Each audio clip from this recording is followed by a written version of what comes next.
ஸ்ரீசைலபூர்ணாய நமோ நமஸ்கார்.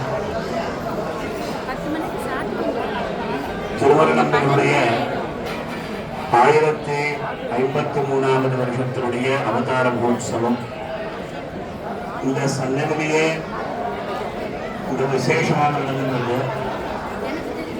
இந்த வருஷம் ஆழ்வார் திவ்ய பிரபந்த ப்ராஜெக்ட் மூலமாக இந்த வைபவமானது கிட்டத்தட்ட ஒரு 12 வருஷமாக நடந்தது.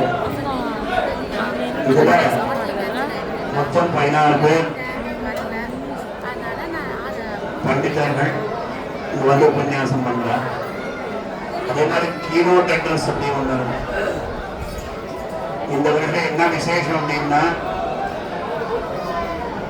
101 திருநட்சத்திரம் சீவே அஸ்தகிநாத குடும்பை சித்ராபர்வம் ஐஸ்வர் ஸ்ரீனிவாசாச்சார சுவாமி இந்த வருஷம் எழுந்துள்ளிருக்கார்.